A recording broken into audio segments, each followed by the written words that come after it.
તો ગુજરાતમાં ખાનગી શાળાઓને બદલે હવે ધીરે ધીરે સરકારી શાળાઓમાં બાળકોને ભણાવવાનો ક્રેઝ વધી રહ્યો છે। સરકારી શાળાઓમાં માળખાગત સુવિધા વધારો થતા અને આધુનિકીકરણ થતા લોકોનો સરકારી શાળા તરફનો અભિગમ બદલાઈ રહ્યો છે।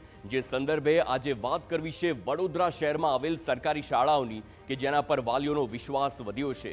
પાછલા 5 વર્ષની વાત કરીએ, મધ્યમ વર્ગના વાલીઓનો સરકારી શાળાઓ પર વિશ્વાસ વધી રહ્યો છે અને દર વર્ષે વિદ્યાર્થીઓની સંખ્યામાં વધારો પણ થઈ રહ્યો છે। તો બીજી તરફ પ્રવેશોત્સવ પૂર્વે જ વારસિયાની કવિ દુલા કાગ સરકારી શાળામાં વિદ્યાર્થીઓના ધસારાથી એડમિશન ફૂલના બોર્ડ પણ મૂકવા પડ્યા છે। આ ઉપરાંત કુલ 25 શાળાઓમાં એડમિશન ફૂલ થઈ ગયા હોવાથી વિગત સામે આવી છે। વાલીઓ હવે ગૌરવ માની રહ્યા છે કે તેમના બાળકો સરકારી શાળાઓમાં અભ્યાસ કરી રહ્યા છે। આ મોટું પરિવર્તન છે।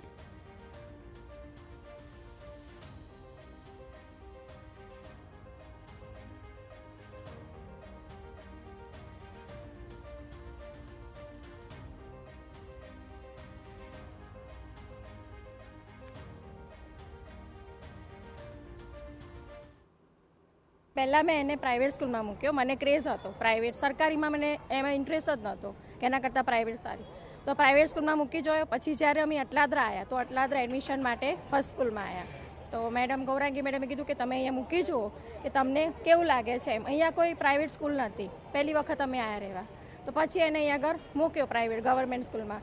અને મને પ્રાઇવેટ સ્કૂલ કરતાં અહીંયા ટીચરોનું એટલું બધું નોલેજ અને લેસન તો બિલકુલ ના આપે, છોકરાઓ નોલેજ વધી ગયું એમ। અમને પ્રાઇવેટ સ્કૂલો પર એટલો ભરોસો હતો, અમને સરકારી પર કોઈ ભરોસો જ નહોતો કે સરકારીમાં આટલા બધા પ્રોગ્રામ થઈ શકશે, સરકારીમાં આટલું નોલેજ મળશે, સરકારીમાં આટલા બાલમેળાઓ થશે, એવું અમને કોઈ નોલેજ નહોતું। આ 4 વર્ષ ફોગટમાં કર્યા, પ્રાઇવેટમાં બનાવી, અમારી ફી વેસ્ટ કરી, છોકરાઓનો ટાઈમ વેસ્ટ પણ થયો। અમને તે આવા કોઈ ફંક્શન પણ અટેન્ડ નહોતા કર્યા અમારા છોકરાએ, જે આ સ્કૂલમાં આવીને મારા છોકરાઓ બન્યા છે। એમાં જ્યારે પહેલેના લોકોને આમ શરમ લાગતી હતી કે મારો છોકરો સરકારીમાં બને છે, પણ મને ગર્વ છે કે મારા બંને છોકરા આ સ્કૂલમાં બન્યા છે। મને બહુ ગર્વની વાત છે આ સ્કૂલ પર।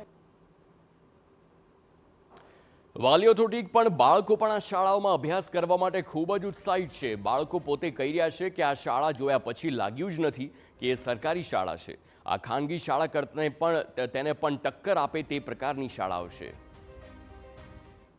અમને ભણાવવામાં તો આવતું હતું, પણ અમને સંસ્કાર, નોલેજ એ બધું ઓછું મળતું હતું અને ફંક્શનોમાં પાર્ટિસિપેટ કરવું અને એ પણ બધું ઓછું હતું।